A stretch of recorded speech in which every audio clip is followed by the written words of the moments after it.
It's Lisa, Saratoga Knitting. As probably many of you know already, Sophia is on vacation for a few days in Okinawa, Japan. She's having a great time. I know we're putting up lots of pictures of that, but while she was away, I thought I might try to sneak in and record just a little bit of a podcast. We'll see how it goes. I won't be very long today. I have I have one finished object to show you, and I have some works in progress. And then I'll talk also about the knit along that we're having. And I did go out and about a little bit in Saratoga this week. It's been pretty cloudy and almost rainy this week. Really no flowers or anything are blooming yet. But I thought I would take some pictures of some of the buildings. I'll talk about that a little bit before I end, and I'll insert that video at the end, I hope. So we'll see. We'll see how this goes. My first work that I finished, I'm so excited about. Finally, I finished this probably a couple of weeks ago now, but it's my Hitofude sweater, which is beautiful. I love it. A little cardigan. It's got 2 arms, and it's just going to be real pretty, I think, to wear this spring. I love the stitch pattern. And I had started this before I went to Japan, and then I put it down, and I really picked it back up again when Fluffy Fibers, Isabel, started up to, her gentle along, knit along, and it was a really good chance for me to get back and really finish that off. It's not necessarily easy pattern, but it's a really fun pattern, and I just have to block it out. I can't wait to see how that how it looks. We had some visitors for a couple of days, and they used Sophia's room, which is usually my blocking area, so I had to wait, and I haven't done it yet, but I will, and I'll be sure to show it to you when it is done. I'm so excited about that. And then I won a pattern from Holly Dap, from Holly, and it is her beautiful, gorgeous Follow the Yellow Brick Road shawl pattern. And so I really wanted to start that. I haven't gotten very far, but it's very pretty. Let's see which is the front side to show you. So it's really like little bricks kind of walking up each side of the center panel. And once you get the pattern down, it's a really easy repeat to do. And it's real pretty. I love the yarn. It's such like an apple green with a little bits of blue in there. It's really pretty. I'm excited about this. So I'm looking forward to keeping going on that one. And then also, some of you might have seen, I won a lot of patterns this month, which is great. I won a pattern from Busy Mama, the sampler girl. I won a free pattern, and I chose the Ingonish sweater pattern, which I really like. It is it's a little bit boxy, so it's going to hang nicely, I think, and it has a really pretty, a very pretty textured pattern on it. And I bought some Knit Picks yarn to do this. And I've gone to the top. I'm probably at the bust area on the sweater itself. I've bound off for the arms. We'll pick those up later and complete those. But I think it's going to come out really pretty. I love this. It's a really pretty sandy color, a little bit heathery, and I think it's going to be really nice to just throw on over a t-shirt, even on a cool night in the summer. But if not, I'll be able to wear that in the fall. I'm really happy about that one too. And my third project, which I didn't bring over, but that's okay. I'll catch that one. I'll catch that one later. Another thing that I finished was the yarn. I'll show you the bobbin. So this is the bobbin of plied yarn that I spun up for Sophia's Ichigo Abroad Cherry Blossom Knit Along. This is going to be one of the prizes. So it's actually still on the bobbin. It's been resting on the bobbin.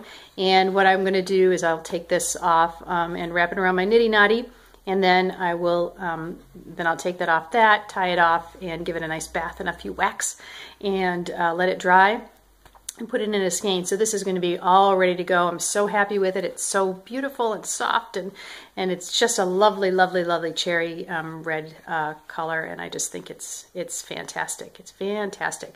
Let me just pause here, and I'm going to see if I can grab my third project that I am working on, which is really fantastic. fantastic. Again, I won the pattern and the yarn from Lucia from Pearl of the Pacific. Thank you, Lucia. This is wonderful. But these are the fabulous Static Zing socks.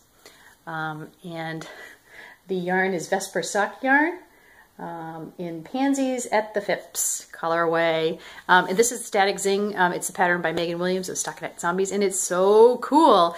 The way I chose to do it is I split the yarn in half, so I'm actually using the whole ball of variegated. It's just in two. You use 2 strands of it. So you're knitting with 2 balls at a time, and it just turns out it makes this really, really cool striped pattern, and I love it. It's going to be great. They're going to be really great to wear. I think Lucia's doing hers. She's doing with 2 different colors. She's doing one variegated and one solid color, which would really be great because then it would make the stripes one solid color down. This way the stripes are kind of jogging up and down. It's just really cool. There's just so many different options that you have on this with this sock pattern. So I really love it, love it, love it. So go and take a look at that if you have a chance. And as I said, this is the bobbin of the yarn, and I'm actually going to take this off on my Nitty Knotty and get this ready as a prize for the knit along. We have some really beautiful, beautiful, beautiful projects, completed projects over in Sophia's her group, Ichigo Abroad podcast group. So go on over and join that. Take a look and see all the beautiful projects, and they're all in shades of red or pink. There's knitting, there's crocheting, there's some sewing, I think. There's just some really beautiful, beautiful, pretty, pretty, pretty projects. I'm so glad that we did this. It runs through the end of April. So when Sophia comes back, the first time she podcasts at the beginning of May, she'll have all the prizes drawn. We have lots of prizes. We have this skein of yarn that I'm doing. We have a beautiful bag, and we have some patterns from Aroha Knits as well. And Sophia has put together a little prize package, and she'll probably pick up something else in Okinawa too to throw in there of some little cherry blossom sakura items from Japan. So that will be a really fun prize for someone. We're really enjoying it. I love all the chatter on there. I've met new friends and seen new faces and new projects and people trying things for the first time, which is really quite fun. Sophia's group has also reached over 200 members, so she's also giving away a pattern. I think she said the $6 or less pattern on Ravelry, so she'll be doing that too, I think at the beginning of May. So you can go over. I think she's asking you just to tell her something that makes you happy, and then she's gonna draw randomly for that too. So if you're interested in that, come on over. Of course, she has her video, which is much more interesting than when I'm doing it. We'll do it together over this summer when she comes back, which will be really fun. I know she's just having a great time. She'll be back at the beginning of June. I'll have to clean her room out by that point in time, but we have time. We have some time to do that yet. So that's kind of where we are. I'm just waiting for the spring sunshine to hit. It really hasn't yet. The snow mostly is gone here, but it's still pretty windy, and there are robins, which is a good sign, but really not any flowers or blooms yet. When it starts blooming, you'll know if you know me, because I have terrible allergies in the spring. I probably really should go and have more seriously checked out. My dad had terrible hay fever in the spring when I remember growing up, and it happened to him as he got older, and it's really gotten worse and worse as I've gotten older as well. I think it's one of the tree pollens. It's not so much flowers, but when that first blast of tree pollen comes out, I'm in tough shape. It's just not pleasant. It's not pleasant at all, and I really should make an effort to get it done. I think I deny it every year. I think, no, it's not really allergies. I just have a little bit of a cold. I work with college students. Come on, I just have a cold. I mean, no, it's not really. It's really allergies.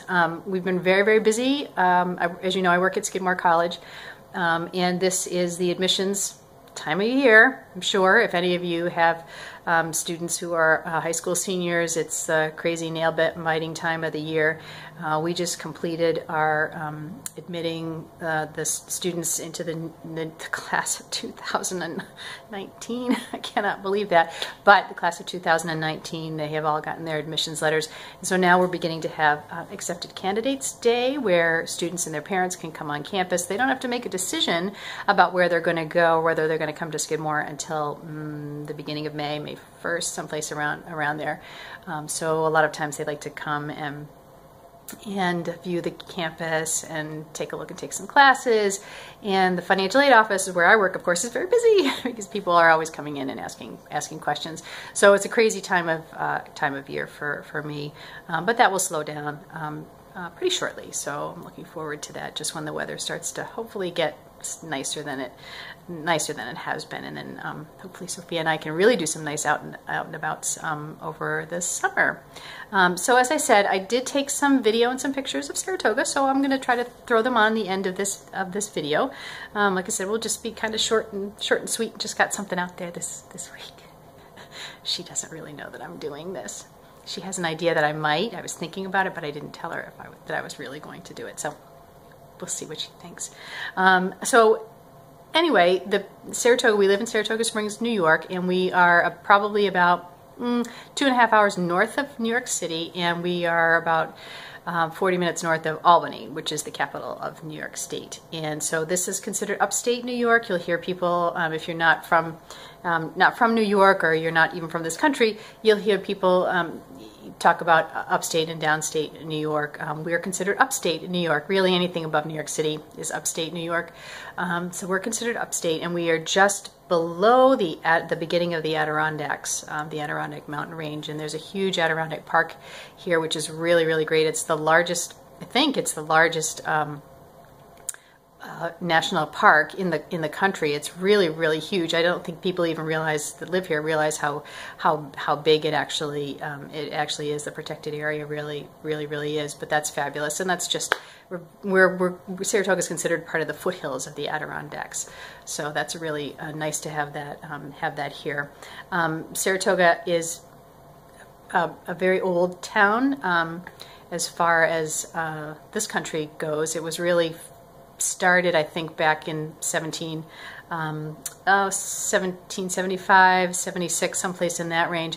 The Battle of Saratoga, which was the turning point of the Revolutionary War, took place here, not here in the town proper, but about 20 minutes away from here, in what's called Schuylerville or Victory Mills today.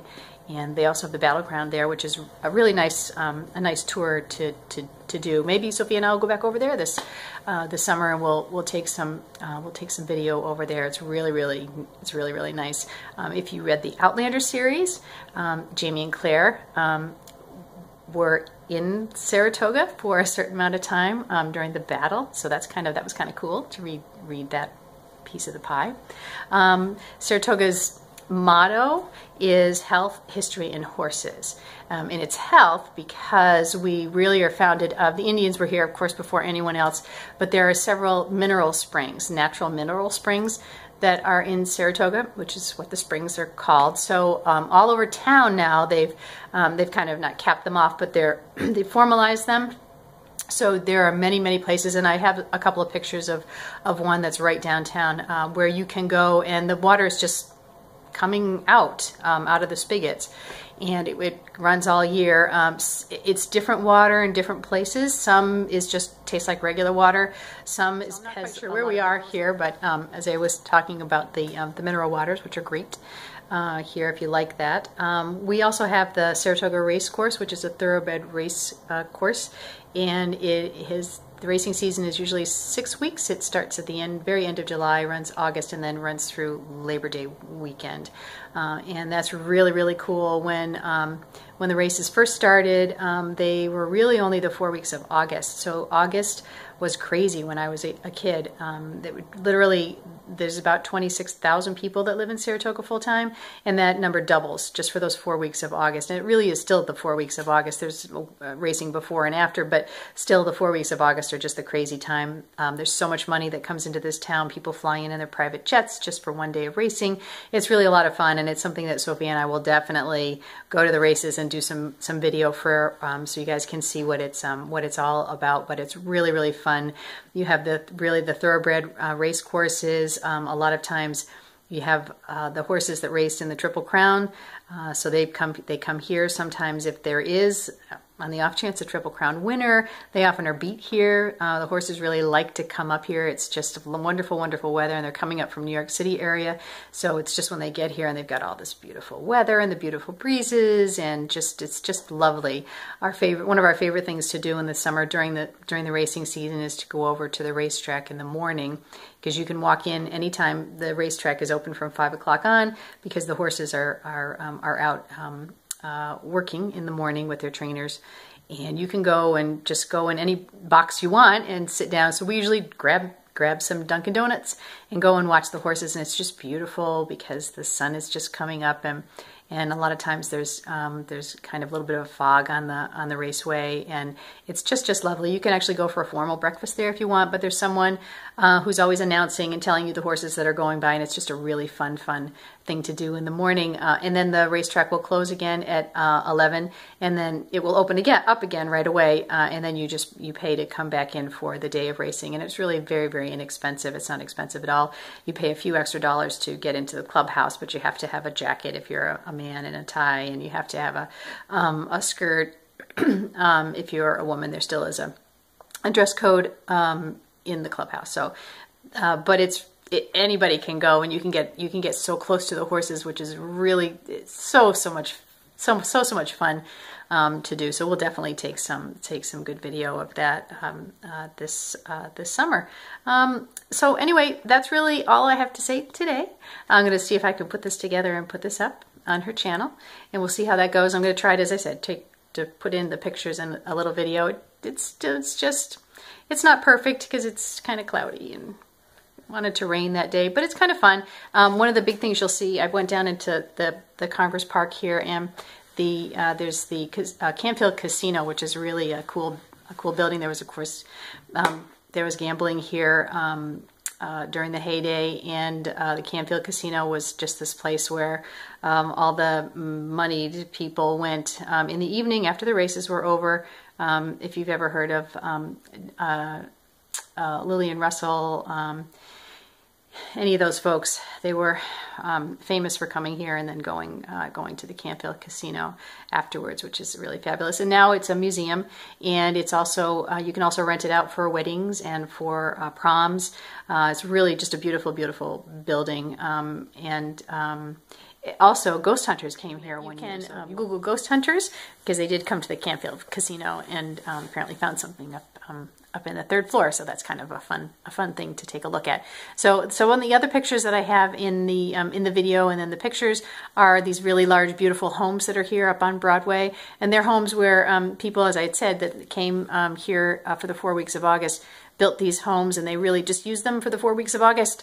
They were open only for 4 weeks of the year and then closed up. Now they're mostly private homes. Some still belong to families that just come here in the 4 weeks of August, so that's really kind of cool. And the last picture I put in is just for Sophia, and it's a picture of Ben and Jerry's, where she worked last summer. All right, everybody, thanks for watching. Bye.